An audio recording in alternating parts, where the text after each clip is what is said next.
How did this come about? Where did it start? Sam, I'm gonna start with you and then we'll just see where that goes. Yeah, sure. Yeah.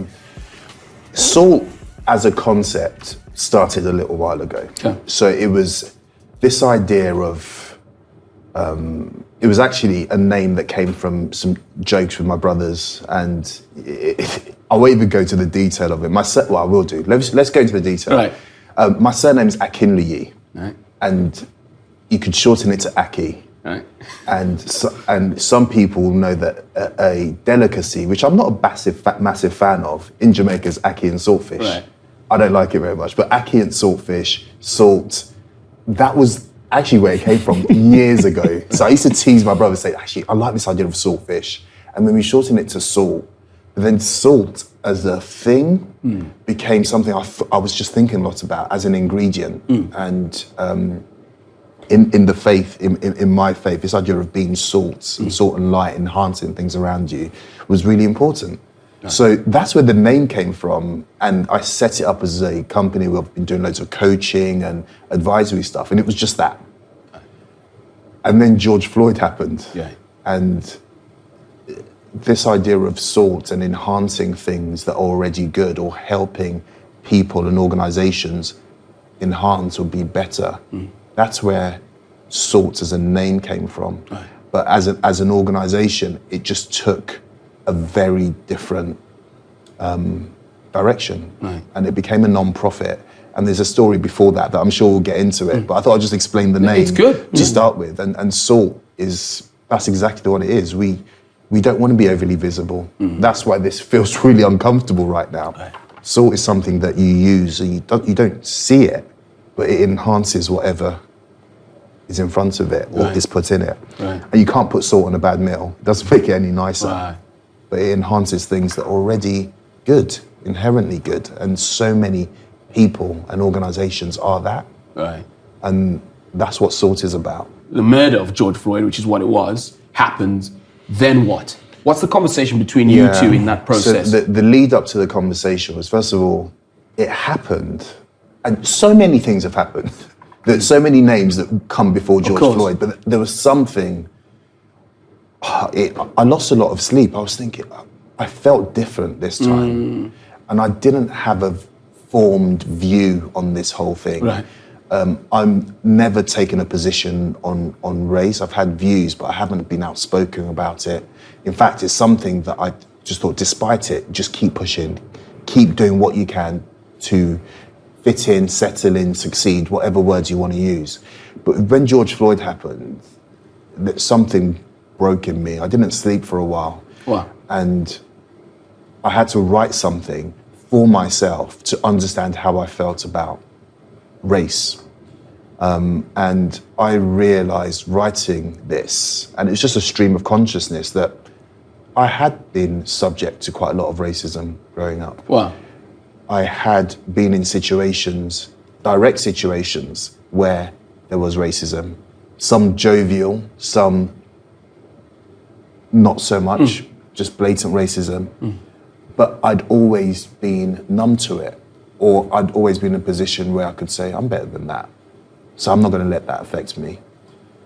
And then as we sort of grow up and you go into the world of work and things like that, you realize there's certain interactions that actually not everybody, if you weren't black or from another, if you weren't from a minority background, you wouldn't have those challenges. But I'd been numb to that the whole time. And I'd be saying, if anyone moaned to me about racism, I'd say, come on guys, I haven't come from, no one's done me any favors. Financially or anything like that in my life. I have two great parents, but no one's done me any favors. Just keep going, yeah? Don't make any excuses for yourself. And I realized how, not selfish, but naive I had been, because not everybody can do that. Not everyone can live with that kind of challenge in their lives. Right. So it doesn't, just because I might be an exception to it, even though I'd struggled with it, doesn't make it okay. Right. So I just had this deep, I should have been doing more, particularly when I was in more senior roles within organizations. Why wasn't I helping more? Wasn't I more intentional? So that's where it came from. I then wrote a blog, and it was a raw outpouring of how I felt about it. And it left a lot of questions. You know, it didn't answer anything, but it was like, this is how I feel. And I sent it to people that were close to me, and Gareth was one of those, one of the first people I would ever send anything like that to. And it got a response from people. Wow. So Sam and I have got a long history, which I guess we'll talk a bit more about later on, but he's someone I consider a best friend of mine. And so for most of Sam's professional career, I've been in his life, in either working alongside him in a friendship capacity, but we've always had lots of chats about the way work is, the way we're doing, what's happening, why do organisations do what they do, etc. And so I read that and had this sort of real... Well, I cried. I cried at reading it because there is someone I consider one of my best friends, someone that I have spent time talking to about life in work and life in general. And I'd never really fully appreciated what that experience had been like for him. And it was just really hard. It was really hard to kind of think that, you know, you consider someone a great friend and you've not been there in some way that's helped make sense of that stuff or done anything to try and make any of it better. And it got me quite reflective of how many excuses do I give myself? Wow. You know, like I'm an all right guy. I know I'm not racist. Right. But what do I need to... I'm doing my bit just by not being racist. And, you know, around a similar time, I ended up reading kind of Ibram Kendi's work around anti-racism and I was doing some other stuff which it suddenly started to make sense. Like I can't hold these opinions and not do anything with them. Like it's not enough just to say, I'm all right. Wow. Let's dive deeper into that starting point for me anyway, and then what that year looked like, and then the other aspects that were born out of that. Yeah. So this blog, sent it to Gareth, sent it to a few more people, and a lady, a friend of mine in the industry, she's at Kraft Heinz, Jojo, she's great. She called me. And she went, and she was right. So before I say this, she was absolutely right. She went, we want more diversity. We want more black people in the industry, in the organisation. But no one ever applies. Wow. And I said, you're right. So what should we do? Let's at least do something. And we came up with this idea to just run an event to attract people to the industry. Because no one I've ever met, one person maybe, has ever planned to work in the consumer goods industry. Right. It's not, FMCG stands for fast moving consumer goods. Right. It's the things we interact with literally every day. Yeah. Every day. Yeah. Billions of pounds. But actually all the industries people are interested in, with all due respect, are the service functions. They're the service industry. Banks, law firms, consultancies, all these, great.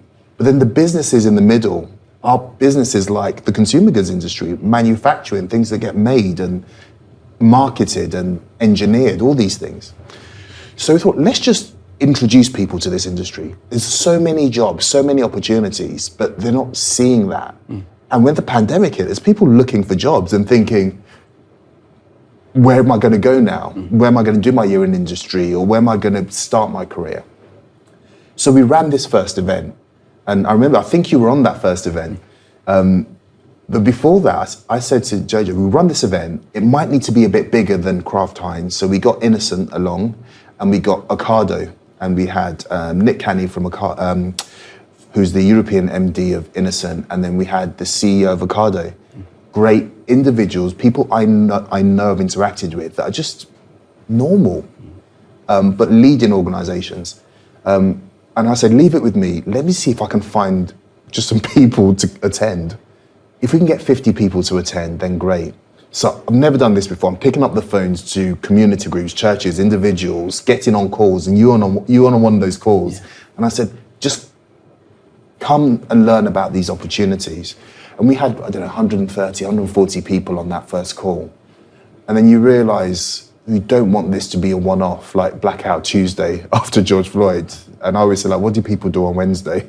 Everyone seems to do something on Tuesday. Yeah. And there's so many more organizations. So we just we ran them every 2 weeks through the summer. It was, my mum was helping on the Zoom call to facilitate stuff. It was all very impulsive. But it was giving people inspiration, new perspectives, and ideas. So that's where the events started. And at the same time, I'm speaking to Gareth saying, oh, if we get people to join these companies, are we just leading them like lambs to the slaughter? Not because of the companies, because we don't know how to do difference very well. Wow. We've been there, we've been in those conversations. So you can't just get young, underrepresented people into an organization and then they'll look around and they'll think, wow, this is exactly, look where we are. How can they feel comfortable in a space like this? How can they wear a t-shirt in a boardroom? How can they wear a t-shirt? How can they feel comfortable and bring more of themselves? So that's why I needed, that's what the conversation I had with Gareth, which was, and we'll get to the mentoring later, but it starts with, let's place people, let's give people fantastic starts to their careers, give them opportunities, make it possible for them. But in order, it's a two-way thing. Right. We help them rise, but then there's something about the organizations that have to be open to these people being themselves. So that's, we'll keep following, but that's practically how we started. When Sam was first describing this idea to me in that conversation with Jojo, I was like, I get where that's coming from. I've been the HR person, I've wanted diverse shortlists, I've wanted to feel like the recruitment consultants get it. But there's only so many people they can find. And people have to have an interest in the first place. And so like, it suddenly dawned on me, it's like, if I was the HR director with Sam coming to me saying, I'll find you a short list of genuinely diverse young black talent to come into your organisation. By the way, I'm a not-for-profit. We're going to reinvest that money in the community. I know I would have bitten his hand off. And that's it's suddenly that sense of this has the potential to be really big. Right. This has the potential to change something. But, and there's the massive but there, what happens when we get those people into the organisations? Right. Like I've struggled to show up fully as myself, and I'm a white, now middle-class, middle-aged man. Like, what happens for a 20-year-old black kid from Hackney that suddenly shows up in one of these offices? Well, they're not going to show up fully as themselves. You know, and as we were exploring this, I was having conversations with different people in different industries that have made it, you know, so black guy that's made it to a partner in a large law firm, a black female that's made it to kind of senior roles in a consumer goods business. I'm just asking them simple questions, like, what's it like? What's it really like? And ended up coming to this sort of shorthand way of basically asking them how much of their mental effort is taken up trying to make everyone else okay. What's it like when I walk into a room and I'm sat at a table? And they were basically between 60 to 80% of my mental effort is spent trying to be okay, trying to make everyone else feel safe, trying to make it okay for my voice to be heard, trying to make sure I don't upset anyone or they don't come to some strange conclusion about what it is I'm saying and why I'm saying it. Trying to change your accent. And it just... Like, again, I was like, I can totally see how that happens because I can remember doing it myself. I still have a little thing about pronouncing properly, like even now. But, give us an example of that, Gaz. No. It'll just come out naturally, don't worry. I'll be watching for it. Yeah. But if this guy has made it to partner in a law firm and he's spending 70, 80% of his time trying to figure out how does he make what he wants to say acceptable, to make it palatable, to make it okay for everyone to hear him. And he's made it to fucking partner. Right. Like, how much extra work has he had to do? Like, what happens if he spent that 80% actually doing his job? Right. And the real biter of it was the fact that most of the time, the people that I was chatting to were saying, well, you just kind of have to laugh it off. Wow. And like, for me, that was just like, I don't want to laugh it off. I don't think that's right. Oh, okay, we've got these kids in this room now. They're, starry-eyed, whatever the term is. they're now seeing Ocado as an opportunity. They're thinking, hold on, I could work at Innocent, or hey, I could be at, Nestle, I could be at Red, whatever. Epic. Then you decide whether we can't just throw them into the lion's den without guidance, which is where what happens. And then Gareth already referred to it. How did the two other aspects of Psalt come about? Let's just talk about their birth before we delve into what they are and how they work. Yeah. So I think we've started on Open. Open came about as a necessity. Okay. It's as a necessity to engage organizations. And the thing, what we're blessed is we're in the system. Okay.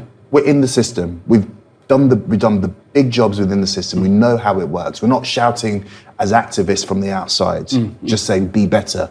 No, there's an empathy for how things are.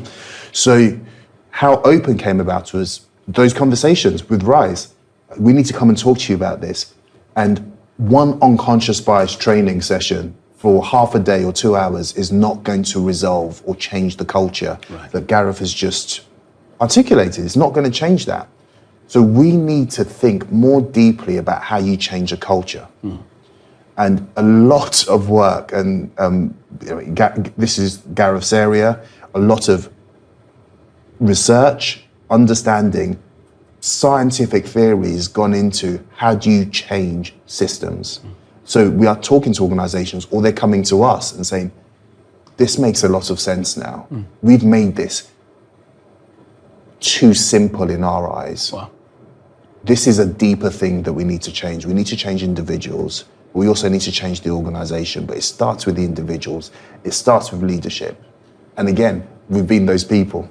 So that's where Open started. It's its rawest form. It's consulting, it's coaching, but it's really focused on change over time. So to change the way individuals think and organizations think, and we'll go deeper on that. So that's where Open came from. So, fundamentally, there's a big difference between diversity and inclusion. In that organisations can want diversity, they can want more women in their boardrooms, more black faces in their boardrooms. They want different types of people. But if you get that difference, is there any expectation of them actually bringing that difference and using that difference to the benefit of themselves and the organisation, which is where inclusion fits in? Inclusion is this bigger principle of that everyone has a space, they can bring their different ideas, they can bring their different perspectives, they can bring their difference, and it be welcome, and it be safe for them to say it. And that's a huge concept, and it's really huge, almost regardless of whether they've got diversity in this kind of classic sense of how many black people, how many women, how many disabled people, etc.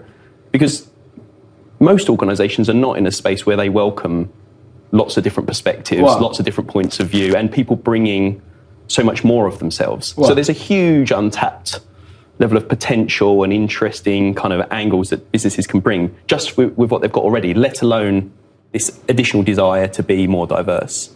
So one of the kind of things that frustrates me in this space is that exactly as you're describing, I hear lots of people say, we've done unconscious bias training, or we've run an inclusive leadership workshop. You're saying you want an inclusive culture. That is a big and complex thing to create. And if at its fullest, it will mean the whole way you work as a business will have to change. People can't sit in and get behind your strategy and your way of thinking. They need to have an opinion on it. You need to have a way of dealing with what's all those different opinions mean. How do we deal with disagreement? What happens when people want to have a different perspective and want to go in a different direction? How's that going to work? So running a one-off leadership workshop or training everyone in unconscious bias is an important step, but it's minuscule in the ambition of what I hear organisations talking about. And so I guess my take on this, informed by lots of kind of different theories and writers in this space, is that organisations are confusing, they're messy, they're complex. So how do you bring more of a complexity angle to this challenge? How do you bring more depth to the thinking that's required to actually make this possible, to make it inclusive? And in that space, what we've been trying to do is talk to people about the stages by which people's thinking evolves, the way their mindset evolves, in the way that they think about themselves, the way they relate to other people, and how that translates through, that when you get a collective of people together that have a slightly more mature or developed way of thinking, it can shift the way the organisation operates. It shifts the way cultures form because our behaviour is different. It shifts the way leaders show up and they role model different behaviours and ask different questions. And then inevitably they make different decisions about the way they use their resources and the way they structure the organisation. So what we've been talking about to different CEOs, different HR directors, is this idea of how do you take an approach which takes account of the mindset, the behaviour, the culture and the structure? And how can you do that in a way of not only knowing that you want to get to an inclusive culture, great, it's a really important aspiration, but where are you today? Yeah. What's really happening in your organisation? Where are people hiding differences? Where are they covering? Where do they not feel safe enough to speak what's on their minds? Where are they holding thoughts about the way they need to be that's actually limiting their ability to bring what could be fundamentally powerful for the organisation? No, it's got an enormous link into innovation, an enormous link into growth, an enormous link into mental health and engagement. All of these topics are things that most big businesses are talking about in some way or another. But people aren't connecting the dots. They're not thinking this through systemically. And that's what we're trying to do, is help people get a real sense of where am I today using this kind of frame of thinking? Where am I headed to? And then what's the process or the steps that are going to help me get there? And as I said, those leadership workshops, those unconscious bias trainings will be important component parts. But there'll be parts of a much bigger system. And that's what our aspiration is, to be able to kind of help people build out that picture, help them with some of the work that's necessary, help them through that thinking, just to try and inspire a bigger and deeper conversation in this space. Then the phone rings and someone says, "Oh, Sam, I've seen you work in FMCG. I've got this product. Can you help me out?" Yeah. And I saw the product. I was like, probably does need quite a lot of help. But I'm not the person to... You can't say who it was, right? I can't say who it was, but you might see a video about some of those guys soon. Hello. But I realised innovation and helping... What about all people that don't want to work in a big corporate? What about amazing people that have great stories and great ideas and want to start their own organisations? And someone I was working with who was supporting us said, "Yeah, Sam, I want to start my own thing. I need mentors, I need know-how, I need funding." So we realised that there's something about organisations and there's something about individuals, but what about individuals that want to create their own? And that's where AD started. So I then spoke to a lady I was doing a bit of work with called Lucy, who was head of innovation at Nestlé Beverages. And I said, why don't we create an innovation process, but we will supercharge it by getting retailers involved in this. If you go to a big major retailer, there's probably only out of the thousands of brands in that store, or online, if you shop online, there's only 2 or 3 brands that are black owned. Wow. 2 or 3, max. It's ticking up a bit, but even those 2 or 3, they're not a significant distribution. I need to use less technical stuff. They're not everywhere. They're not in every store. They're not getting the big displays you would see. So what are we going to do about that? And the retailer said, "Yeah, you're right. Let's work together in a practical way to help people earlier on in the process."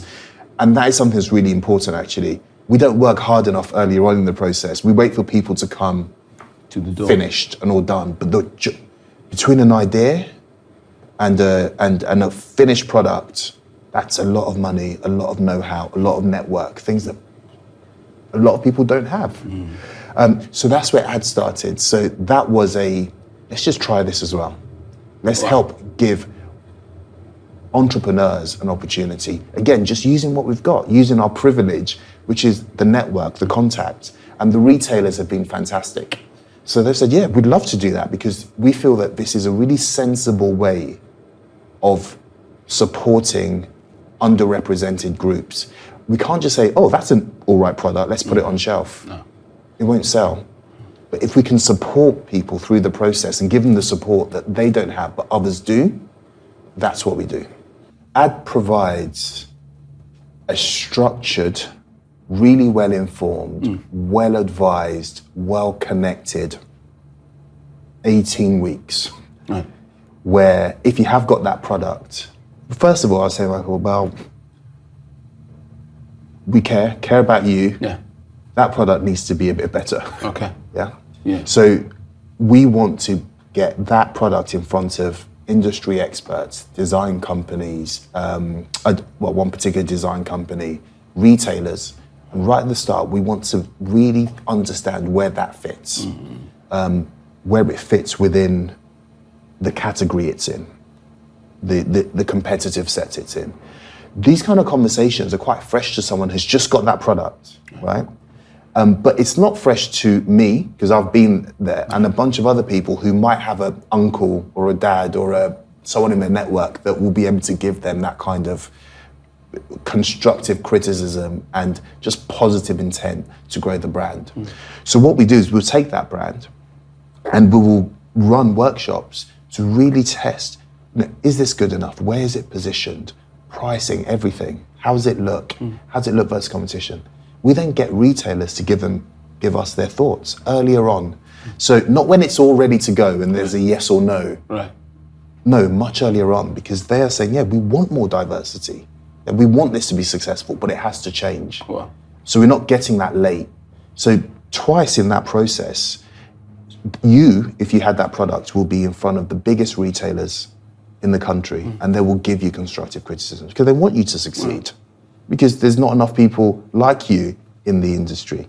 In addition to that, you have industry experts that we pick for you. So it's actually that MD there, or that person there, or that expert here might be just the right person to help you along the way. So we'll get you retail ready. We will try to fill in a lot of the gaps, the things you don't know what you don't know. We'll try to do all of that. Then we'll get you in front of the retailer. And the retailers have seen you a couple of times already. Right. And then hopefully we'll get you investor ready as well. This is an area I'm not as much of an expert in. I've never been in that space, but people have come alongside us and we'll say, okay, how do you pitch for investment? Wow. Because it's unlikely that you have a friends and family round, someone that can give you £50,000 just to get this started. Wow. Yeah. There's just a certain group of people. It might be black, it might be underrepresented or from certain from demographic that just don't have access to that kind of money, whereas a lot of people do in the startup world. So we'll try and introduce you to the right people and get you investor ready as well. Right. So that's what we do, and we've done it with three brands, and we're going to do that. The plan is, if we can fund it, is to do that twice a year. Right. So Lucy and I will run that twice a year. We've got fantastic people who get involved in that process. And the idea is we want to get to 30, maybe 40 brands over the next 3 or 4 years, but be quite loud and celebrate the organizations and the retailers that are supporting this. Rise is about, so I'll use you if I may use you as an example. Please, Rise is about, first of all, Michael getting the support, the investment of time and frankly, the care invested in him, in you. It's also about saying, don't try and change, because we're working to change the system, but let's be the best of yourself and bring the best of yourself. The thing about Rise is there's some practical starting points which people don't have, which is just the network and the access. They don't. It's all well and good me saying, be the best you. It's like, okay, so what do I do with that? Who do I speak to? I just want a job. And what Rise is doing is we're connecting, we're meeting people where they're at. And Michelle, who is our sort of head of talent and communities, is a very important part of that. And then talking to organizations and saying, we've got great underrepresented talent, black talent, you need more. Come and work with us. And by the way, we're not for profit. So we do charge a fee, not a massive fee. We went round and I said, look, what's the market rate for this? I don't want to go any more, any less. Some people argue you should go, no, what's the market rate for this? And by the way, all that money just gets reinvested. I don't make any money from this, it all gets reinvested. We're a not-for-profit, you can see everything. So that's what Rise does. So again, going down to the purest form, it's like a talent agency, but everything is centered around developing the community, and we are learning how to do that, how to engage them. I want you to talk about the mentorship program as part of Rise, but also something we said on a call. We were having a team meeting, racking our brain. Sometimes people rule themselves out of the Yeah. network, the free gift, the ability to enter into rooms. So maybe tell us about that. Yeah. So that's sad. That's a really sad thought, and it's bothered me and Michelle actually, or all of us maybe for a few weeks. So as part of the Rise process, we thought our mentoring program could be really interesting. I actually can't remember where it came from. It might have been maybe some of the leaders or people mentioned it. I said, why don't we match business leaders or experts, experienced people with young black talent? For two reasons.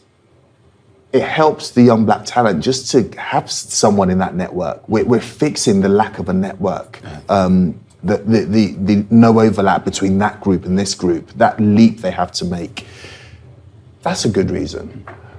As importantly, for someone to spend time, a leader spend time with someone from a completely different background, to get empathy, for them to think, we need to change the system here, because otherwise that person would never get in here. And I've got to know them for 3 months, had an in-depth guided conversation with a mentoring partner, Opportunity Central.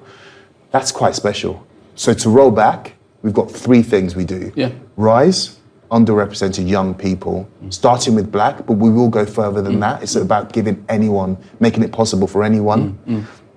Open, which is about organizations and having everybody be more open to difference. And that's not about color necessarily, that's about the culture. And then add, which is helping people with fantastic ideas, aspirations, grit. But even that is not enough because they don't have the luxury of those networks or funding or know-how, giving them those opportunities as well. Gareth, let's start with you. Just talk to us about your journey from a shiny story perspective. We'll get to the other bit in a second, but I know you were this big shot CEO, whatever, I don't know, whatever you called yourself, bro, with bodyguards. But just talk to us about your career journey, essentially. That's what I'm asking. Okay. Yeah, so I guess this is the LinkedIn version, isn't it? So 2-1 degree, social psychology. Wow. Got onto the Ford graduate scheme in HR. So started off working in Dagenham, which is kind of known as the hard end of HR. You're dealing with trade unions and basically swearing, which I'm very comfortable with, and arguing with people all day, just trying to keep the lines running. Went to work in their head office as part of the kind of graduate scheme, and got to a point where I just didn't really like HR. I didn't really know why it was there. It seemed to just get in managers' way. It stopped them from doing the job they ought to do because they could outsource it to this HR person. It just didn't make much sense to me. And so I ended up applying to Nestlé and asked them to pay for me to do my master's, so I did a master's in occupational psychology. And whilst I was at Nestlé, they were going through this sort of kind of reformulation of HR. And it meant that I was having this very lovely period where I was studying lots of stuff about culture and about leadership and about team development and individual development. And then I was going into my day job, and my boss at the time was an amazing mentor to me, helped me go try and apply it. I got access to these senior teams, and I just went through a real kind of huge growth period in that time. So much so that by the time I left, I was basically running HR for the beverage division, which was this kind of the cash cow of the organisation, 700 or so people, 3 factories, a head office, and I'm in my mid to late 20s. So it's, and that was pretty unusual in Nestlé. So I think that's pretty unusual anywhere in the world. No, genuinely. It is. Maybe. But so, and at that point, I'm excited. I just want to do more. I want to learn more. And I'm trying to persuade Nestlé to send me internationally. It's not working out. So I end up, I'm going to go work somewhere totally different. And I go and join a kind of technology business that's just about to float on the stock exchange, going through 40% growth. And I'm wanting to I've all ego at this point. Nestlé, too much process, too much structure, it's too constraining. So I go and join somewhere that doesn't have any of that stuff. I'm going to do it myself.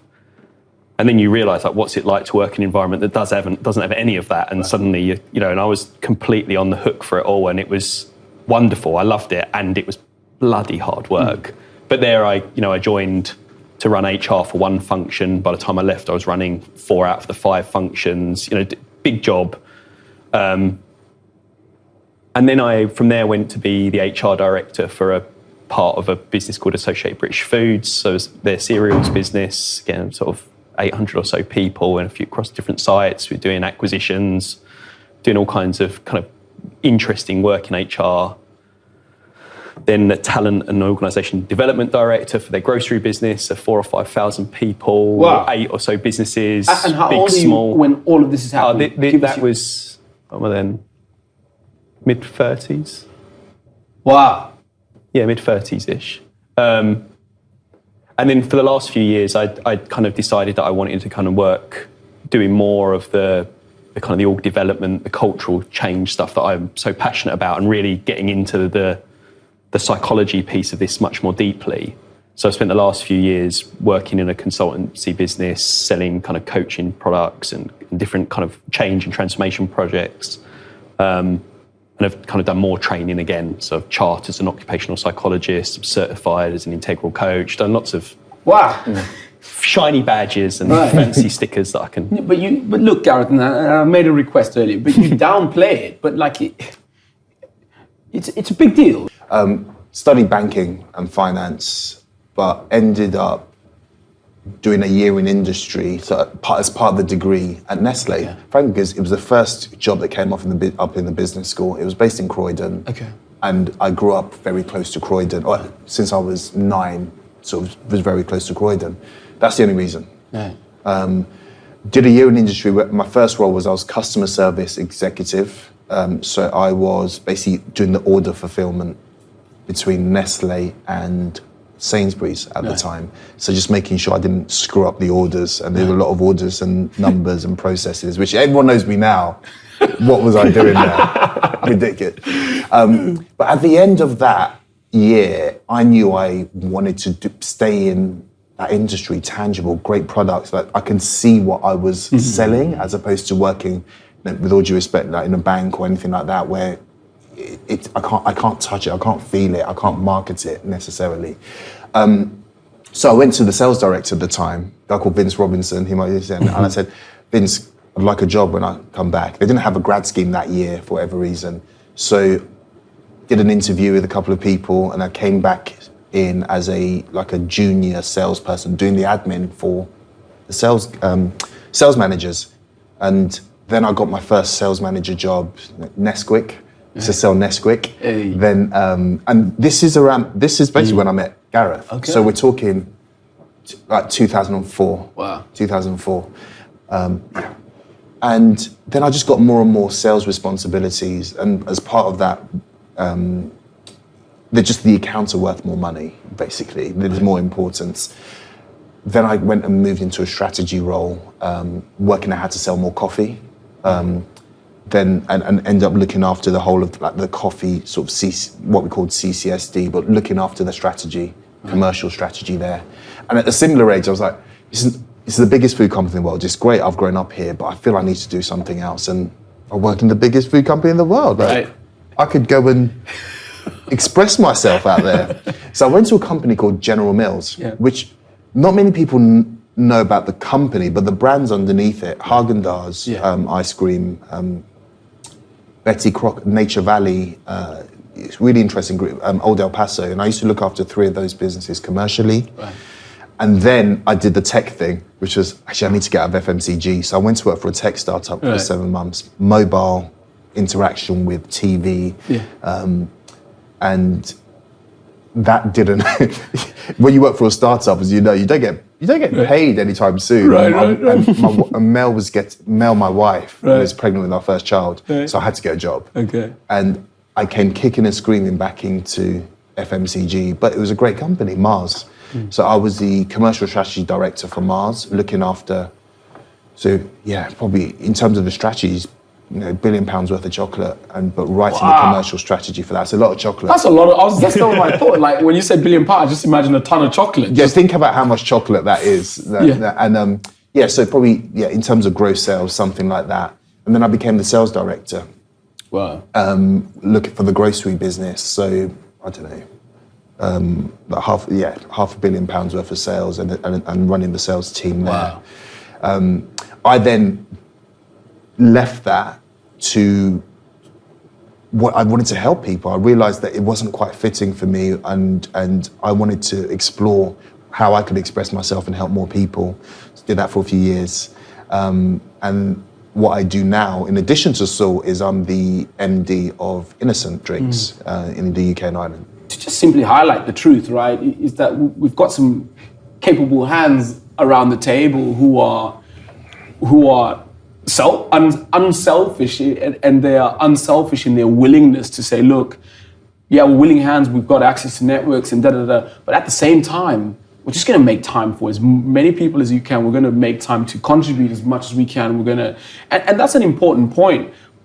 But having said that, it comes from a place of you've had your own journeys, right? So you've lived you're not just talking, who can we help? No, you've had your own experiences. You know, this is the non-shiny bit. Because for me, I think this is the bit that, if I can be very serious for a moment, it cuts me up a little bit. Gareth and Sam have also gone through this phase, and Gareth, what am I talking about? Okay. So the way I usually explain this for people is so I grew up in at least my early years of my life on a council estate in North London, Tottenham to be precise, because that's important. And so I grew up very kind of working class family. You know, very real pro trade union, pro-labour, very kind of focused on the kind of the working class ethic. Did it properly that time. And so about, I don't know, 5 or 6, they moved me out to Kent. And my family, we all moved out to Kent. And it happened that I ended up in an area where there was a grammar school. And so I'm at kind of primary, and I'm suddenly being given extra tuition and sort of being almost readied for this grammar system, which my parents don't know a great deal about. But anyway, I end up at the grammar school, and the grammar school, it's expected that you go to university. And like, obviously by now I've got a friendship group, they're all going. I suppose I could consider that too. I've got 2 older brothers. They've kind of gone off and got jobs, but you know, not really sure what I want to do with myself. Don't really know what's what really. And so I end up figuring out that I need to pay for myself to go to university because I can't afford to get that kind of money from my parents. So I keep my part-time job and working at Sainsbury's, and you know, start commuting in and just going through uni. At that point, I'm thinking like I think I want to work with kids with learning difficulties. So I end up, again, another part-time job working with a young lad who has autism in my second year. And I get to the end of maybe sort of 6 to 9 months of working with this lad. I'm like, okay, I've just dedicated my whole degree to understanding psychology and specialising in learning difficulties, and I do not have the emotional strength to deal with this. Right. Like, this is not a career for me. Bless his heart, you know, sometimes he'd throw chairs at me, bite me, all kinds of stuff. And other days he would learn a new word and it was like the best day ever, but I'd be going home in tears, and I'm like, right, I just don't have the emotional strength to do this. So like, what the hell am I going to do with my life? Like, I've got this weird degree, I don't really know what to do with it. And I just so happened to have someone that I met when I did some work experience at a young age who was working at Unilever, and he offers me to come and work with him for the summer in this training department, and we're just talking and he's helping me think this through. And I'm suddenly starting to see like the links of psychology and HR and business, and what's really interesting is I keep seeing posters on the wall and people talking about stuff that they don't actually understand any of the theory and the thinking from psychology that underpins it. Right. That's quite cool. I could do this. So I ended up, he basically mentors me through what the hell is an assessment centre, how do you work your way through this? Because again, if you don't have the family that's got that experience, that knows how to answer a competency-based question, how the hell are you ever going to know how to address that? So he helps me through all of that. And I end up in Dagenham, as I alluded to, and it was a good first start for me, because like I said, loads of other working class men talking about football, swearing at each other. I was pretty set in that respect, but I couldn't quite divorce this kind of sense of like, they're holding me as management. I'm management. Like, I'm this other thing that's separate from everyone else. And then you start looking a bit more deeply and you're like, and then there's the trade union, then there's the workers. And then within the trade union, there's the kind of works council, and then there's the senior shop stewards and the shop stewards, and then there's this layers of management. And then And you go in the canteen and you're like, why is there plastic cutlery and metal cutlery? And like, well, the plastic cutlery was for the workers back in the day, but they prefer to continue to eat out of a plastic carton and use plastic cutlery. They don't want to use it. And what's that room over there? Oh, that's where the management used to have their lunch. And it's suddenly like, I'm in this system where I'm just like, why is that? What's going on there? Why is it, and sort of, how does this correspond with the way I was brought up? Like, I should be supporting these people, except I'm now being told that's not my job, that's the trade union's job, although they don't seem to want to do it properly. Oh. And so it just constant questioning, and as I get to Ford's head office, don't really like that, can't really see the point in it. I'm not helping anyone there other than some managers avoid the things they ought to be doing themselves. And so, and the head office is all a bit too stuffy, like I'm constantly worried about what am I wearing, am I speaking properly, is this okay? I go on some social do where I've never drunk wine before. I drink wine like I've learned to drink beer. Get absolutely plastered. Throw up in the toilets, get dragged out in front of all the senior management. I mean, that isn't the reason I left, it's just a link to it. But like all these, cutlery with fucking different cutlery for different plates. And like, it just blew, all this stuff. So, sorry to interject, if I may probe further. So you go through uni. So to be quite explicit about it, you're this working class young man and you're just thrust into this world of like, I don't know if that's the way to put it. Yeah. But is it? It's not as explicit as that. It's all the little subtle things. It's rooms like this. I laughed with you earlier on. I walk into a room like this and I feel a little bit intimidated by it. What about it? Well, it's very grand, isn't it? It's very tall ceilings, very ornate. There's artwork. That's not what I experienced growing up. So drinking wine and having multiple sets of cutlery and different, all of that stuff's really, really small and yet really significant because all it's doing is eating at me. Like, what am I doing the right thing? Am I saying the right thing? Am I showing up properly? Am I talking right? Oh, I've just sworn again. So my head is just a mist of stuff that's not me doing my work, being me. But you're a white man. Yeah. Why is, like, how come you don't enjoy this? No, I mean that. Because it's just not the way I was brought up. It's what's been apparent to me is I've got more and more senior. Like I started off working, when I got to Nestle, suddenly I was dealing with the management, like the senior management team of this division who earn more than £100,000 a year. Yeah. I was like, they must be geniuses. They must be like, I'm amazed at the amount of money I'm earning. And I'm like not on anywhere near that money. Right. They must be really fucking awesome. Right. And then I got to work with them and you kind of, again, they're just people. They're all just figuring it out. They've all got their own issues. They've all got their own challenges. None of them are that special. Right. If anything, some of them are absolutely not special, and that's partly why they got the jobs. That's brilliant. And so like, I'm just questioning this stuff. So I get to Nestle, I go through Nestle, like, they keep offering me more money. Like, I'm going to say yes, of course I'm going to say yes. I'm like my early, mid-20s, like, just pay me more, give me some more fancy job titles. What, stock options? Wow. Right, yeah, I'll take those too. Cool, yeah, thanks. Yeah, a bigger bonus. Cool. Why did you give me a bigger percentage bonus on a bigger base salary? How's that fair? Yeah, right. That's the hierarchy, Gareth. That's what makes you want to go up. Okay. Don't fully understand it. Sit in the pub with Sam going, it's a bit fucking weird, isn't it? But hey, cool, look, just bring it on, babe. Just keep giving it to me. Right.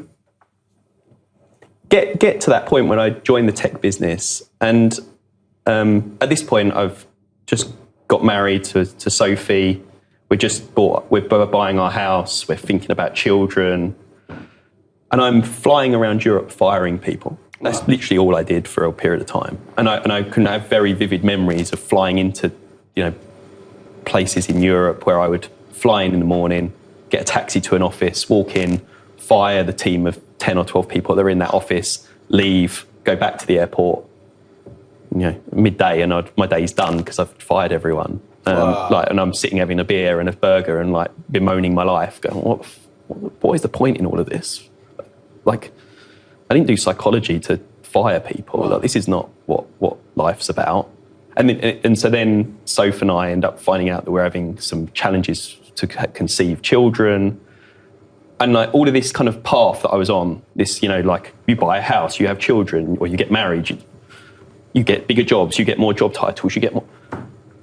I feel really, really unfulfilled. Like I'm really like questioning what is the point in all of this. There's no like, Well, like why? Why am I doing this? What's it really delivering for us? And that kind of started a process where, you know, when I took that first ABF role, I was in a space of like, I want to create the organisation I want to see in the world. Like I'm trying to find a way of meshing all of this stuff together. Like, who am I? What do I bring? What's the experiences I've got? How does this all work? Like, so many people are going through what I'm going through. I'm not unique in this space. There is tons of people hiding. All of the senior management I work with are doing it in some way or another. Like, why can't we create this different organisation where there are, at that point for me, it was all about values. So values at the centre of everything. And we eradicate all these policies that tell everyone what to do. We can find this space of treating people like adults. And then I tried it. And you realize again, like, this is really fucking hard. Like, no, people don't seem to want to do this. Why wouldn't everyone want this? Like, why isn't this working? And I learned lots of really important lessons, and then did this other role for ABF, which was amazing, and again gave me this insight into different businesses, acquisitions, all this stuff. But it's still something niggling away at me. It's not quite what I ought to be doing, not quite where I ought to be. I'm not really finding that way of helping people in the way I want to. I've run the unconscious bias training or whatever else, and nothing seems to change. Like, nothing seems to actually move. What's the point in it all if we're just rehashing the same old shit over and over again? And so that's what led me into kind of going and working in the consultancy business, because it was the mentor right at the start of my career happened to be working in that business and offered me a route through, and it kind of meant stepping off of this, you know, path to more bonuses and more stock options and more salary and more. And I'm quite content with that. Right. I want to do work I care about and feels important, and that kind of culminated in this finding a bit more space to be me, finding out, doing some different programs, different learnings, different things of like, who I am, really, what's that all about? What does that show itself up? And I guess all along the way, Sam's been there. This has been this sort of lovely, it's a kind of symbiosis of our journeys, you know, so we've godparents to each other's children, and, you know, at weddings and through the tears in the beers over girlfriends that weren't quite going out where we wanted it to. And on the way, lots of conversations of like, why the fuck does this work like this in organisations? Right. Why do they do that? Why couldn't we do this? And my sense, as we alluded to earlier on, there's always been this sort of kindling of something that's been in all of the conversations that's going to be there. It's very, very different, and in some ways very similar. So I was born, even though I sound like this now, I was born in Nigeria. Wow. 1982, moved, born in a place called Ilesha, Nigeria. Both my parents were scientists, essentially. They both worked at university, and they were both from very different parts of Nigeria. So even though they spoke different languages, they only communicated in English. So even as a, 3, 4, 5, 6-year-old, I only knew English. Wow. Didn't know any, I could understand bits of Nigerian, but that was sort of quite interesting in itself. So we were my parents were fantastic, but it's quite different to yours because they were like highly educated. So my dad's a PhD in microbiology, my mum's got a master's degree, and she's got a fantastic master's degree in chemistry. And then we come over in 1989 to Brighton. There weren't many black people in Brighton in 1989, so we didn't come over and move to maybe somewhere where we would see more people like us, somewhere where there would be a community of black people. We didn't do that because of where the university, Sussex University, was, where my dad was doing some research. So we moved in 1989. I'm also one of 3 boys. I'm the eldest, though. There's 4 years in between all of us. And when we moved, I was known. Obviously, I had a Nigerian accent. I've got several surnames, but on my birth certificate is Samuel Oluwapelumi Akinluyi. So in Nigeria, I was always known as Pelumi. So I come to the UK, first time on the playground, 6 years old. Some kid comes up to me, what's your name? He's like, Gwelumi. He's like, what? Balloon. Oh. And I was like, and maybe he was taking the mick, I can't remember that, but I just thought, no. Time to fit in. So I went home, told my parents, 6 years old, from now on, I'm known as Sam. Wow.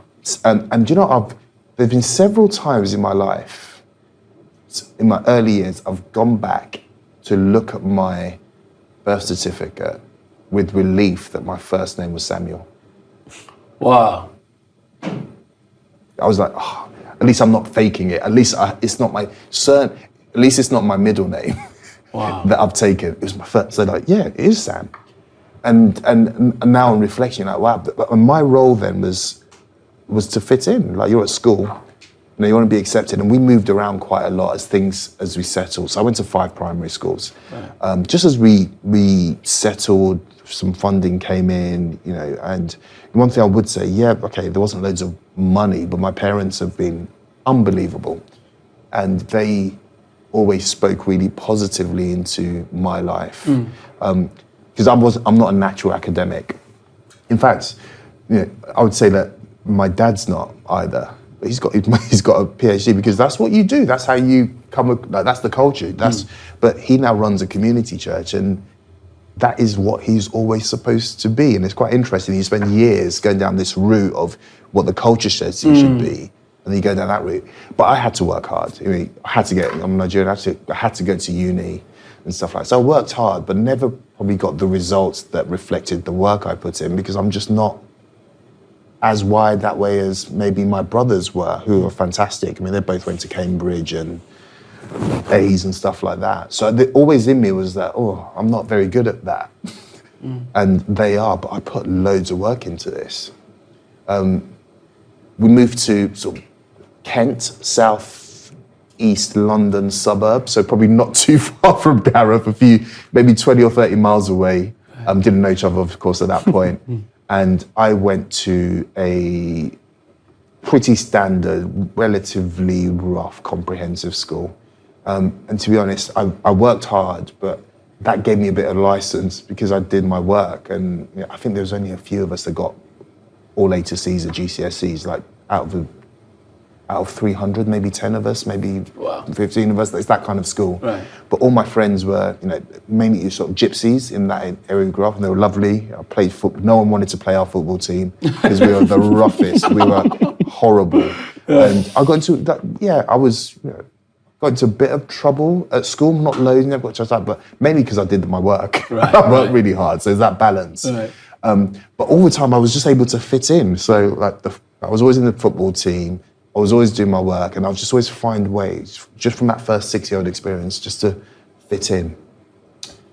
Not many of my friends stayed on for sixth form, so it wasn't that kind of school. Right. And it just so happened, I've just reflected on this. It's just my dad calls me up because my youngest brother's at the open day at the grammar school up the road, and my middle brother was already there. And he went, Sam, I know you, because I wasn't that keen.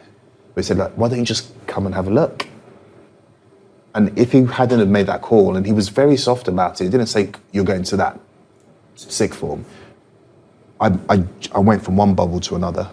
I went from the primary school, which isn't even it's now changed, shut down and all changed to an academy, to St Olave's Grammar School, which was the 4th best school, literally, academically in the country. Wow. That was tough though, because I thought I was relatively right. You go to that school, oh my goodness. They didn't play football because it was a rugby playing school, and so I was just how do you fit in? Started playing rugby. And the idea is just fit in. And that's what I did. I did a pretty good job of that. Went to uni, kept playing rugby. Rugby helps. It's a whole different network of people. Right. It's a whole different... the social mobility part of it is quite interesting. You move schools, you play a different sport, you're in a completely different world. Wow. That's how it works here, and I think people will recognise that. And then I end up... I think that's the sort of the story. But my theme was more about the effort to fit in. Right. I think growing up, and when you come over, when you're an immigrant, Like, that's the agenda. Your agenda is to come in and to settle in and to fit in. It's not to express yourself or lead stuff. It's no, like, let's just acclimatize and fit. And I'm going to fast forward all the shiny stuff to when I was given leadership roles fairly early, and I'll say management roles. And then you get to these leadership roles, and you've got someone like Gareth. It wasn't Gareth. It was, okay, so what kind of a leader are you going to be? Like, what? I've spent all my time just trying to be the best at everything and tick a lot of boxes and fit in. And now you get into a position and everyone says, yeah, but what's your authentic leadership style? I'm like, whatever authenticity I had was probably when I was 6 years old. Wow. It was probably before I changed my name. Wow. And this is everyone. I think it's harder for some people, but we talk about the fact that we are so much more when we're born, and then you just kind of try to fit in. If I'm interviewing for a job, I don't care about what I want to say. I'll care about what you're thinking, so I can get that yes. And that was so I got to about, 32, 33. And I had to really think about what do I bring? What's my unique contribution as a person? And it's not finding anything new, it's actually going back and saying, what am I talented at? And it doesn't have to be grades. It doesn't have to be my A-levels or the 2-1. Yeah, I did get a 2-1. Phew, got a 2-1. Right. You know, it doesn't have to be that. Right. But it's stuff like, I love connecting with people. I really always, and it can be quite tiring for some people, I'm just always wanting things to be better for them or for it. And that's me. But why does it take till I'm 33, 34, 35, someone to ask me that question? But I've got to go through a gauntlet that's making me a smaller version of myself to get there. And Gareth and I are both coaches. I've coached CEOs, I've coached people, hedge funds in and around this area. We're like in a very nice, obviously, surroundings. I've coached leaders, and I can ask them the same question: what are you good at? What are your strengths? And they find it just as difficult. Why should people care that we are sat where we're sat in this setting that we're in t-shirts without a suit? Hello. Some of us on the round the table have tattoos. I won't point at anyone.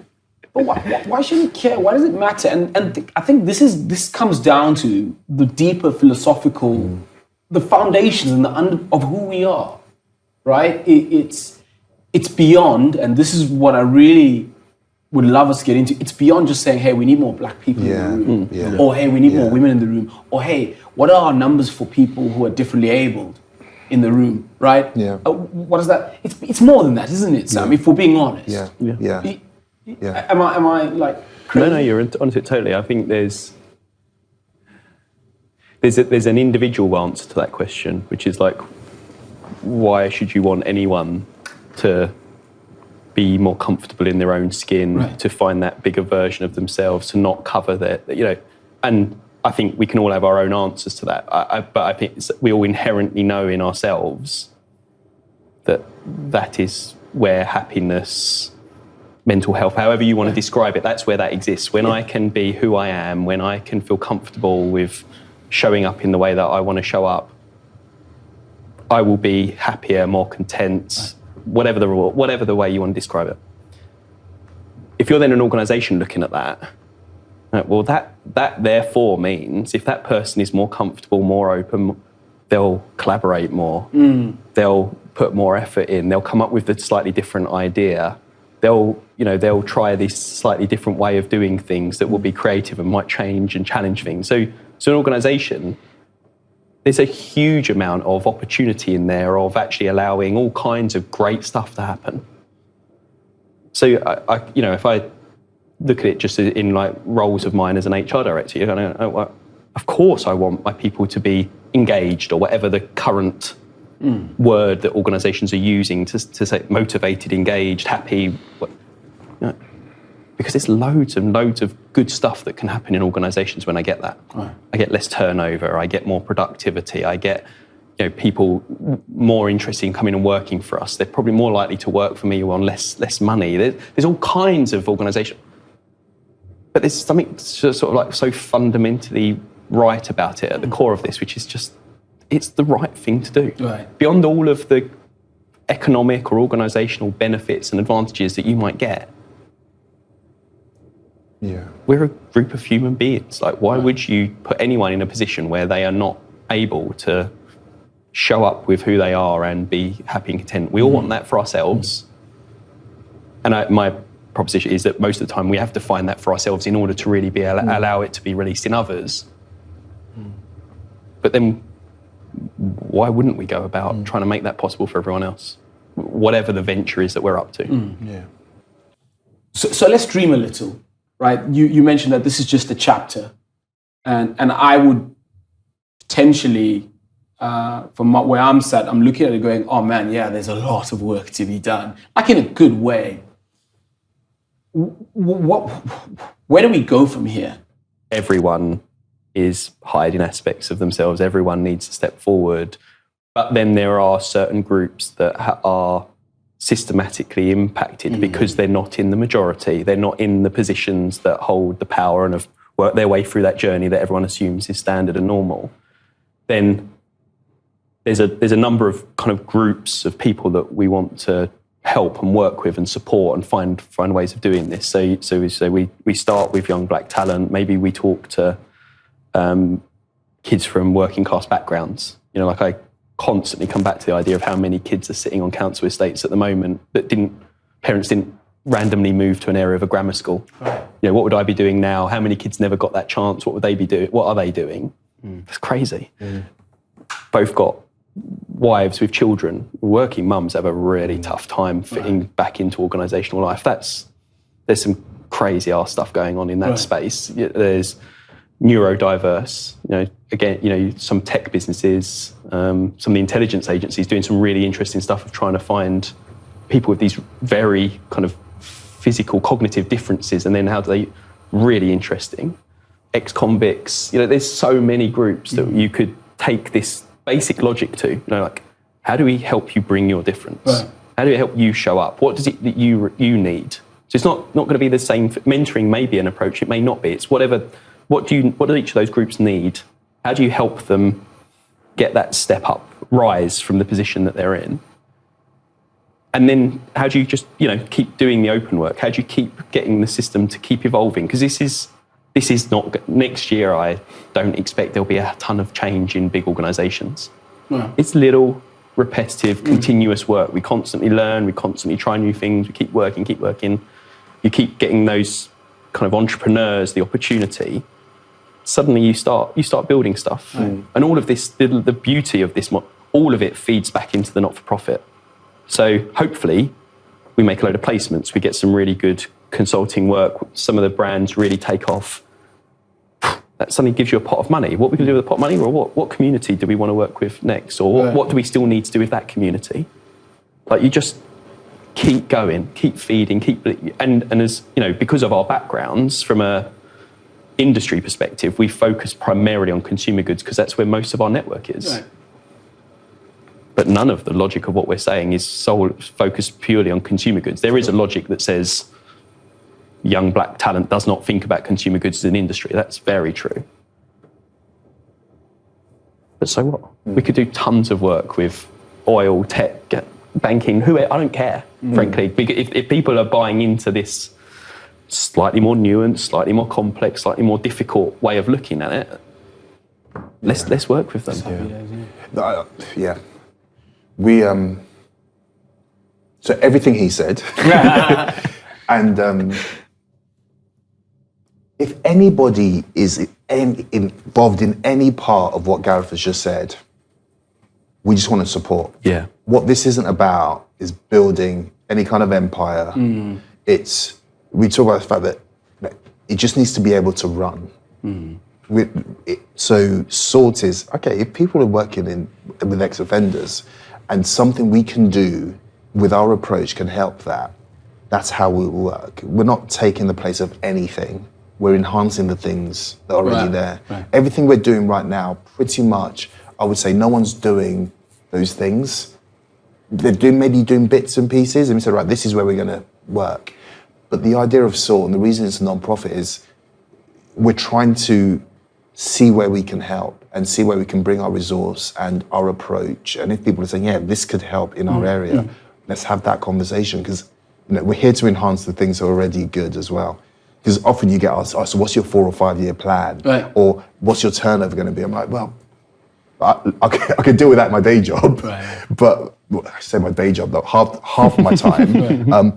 But that's not how this is working. So we need to find the work that Gareth's done. We need to get to as many companies as possible, even if they just see it and map what they're doing against the acknowledgement of the complexity. No one's acknowledging that. No one's saying this is going to be messy. And even in my experience, I'm like, right, as an MD of a company, if this happens, it could be much easier for me just to say, we're just going to do it this way. Right. Our conviction, because that's my natural systemic way of looking at it, is I'll call Gareth, and Gareth will be like, oh, no, why would you just let other perspectives come in? I was like, Gareth, you're right. Because everything draws us back to how we're used to doing things. So, yeah, I would say everything Gareth has said, but I think hopefully everyone sees our heart, but also there's some hard capabilities that we've established that other people may benefit from, even if the open framework, which acknowledges the complexity, but the journey to make a move, to discern how you actually get great outputs from that complexity. Right. So, yeah, I that's the, when you say what's next, it's kind of like, it's where next, it's who with. Yeah. It's, we've got this analogy of a complex Rubik's Cube. Yeah, it's that company, it's that person, it's that individual. This is not standard. Right. We're not going to answer in a business model kind of way. Right. Yeah. I mean, it's one of those lovely paradoxes. It's like this kind of heart-led, not-for-profit, wanting to do great work in the world, and it needs to be successful because it won't change anything unless it's successful. Right. Yeah. I don't need to attach a target or a number to that. I will figure out what we need to do as we come to it, as to how it will scale and what will make it grow. But it needs to be big, otherwise we're not going to see the change we want to see. Right. And practically, we want to place more people. We want to place more people, that generates an income, and then we just put that back into developing those young people. There's this, we should contribute more than we consume. Right? Which is that's not normal. We're not set up that way to show grace and contribute more than we consume. That's what's not normal. There'll be people looking at this trying to think, oh yeah, but what return am I going to get if I do this? Right. And I just don't think that's the mentality to have. And when I think about stuff like that, they'll say, oh, so if I do this, the thing's going to be better. Do you know what? I'm not sure if you will make loads more money if you bring your whole self. I'm not sure. There's that risk of this, and what I do know is you'll be more alive, and we want to create an environment where you can do that safely, and you will feel more alive. This is not a key to people making millions. Right. This is not a key. We believe that organizations will benefit from it, but to Gareth's point, it's just the right thing to do. But there's this ultimate point about we want people to be who they should be. They're just coming in here on the tube. You look around, you just see people now commuting on autopilot, even though it's only just, what's the date today? The date, 26th, just reopened, right? I just feel sad. Yeah. I want consciousness, people to feel more alive. And what does that mean? Well, it's about the individual and how they feel every day, more fulfilled, more more conscious of being themselves. And I know that doesn't go to something fixed, but that's how we want people to feel, to enjoy life. And at work, you're spending like 60, 70% of your time at work. So true. Be more alive at work. We want you to do that. And leaders, you've got a responsibility for that. We don't work, this is not the industrial age anymore. Like we're all in a factory churning stuff out. We can enjoy, dare I say it, we can enjoy life. Things will come, but that's what we want. Right. That's what I want for my life, for my my friends, kids, not, let's just grind through life and then go. I think we wrote on the website something like, we don't need to prove this to you with stats, because I think there's such a desire for everyone, like, show me, prove to me, tell me how this is going to work. And what we're talking about is a feeling.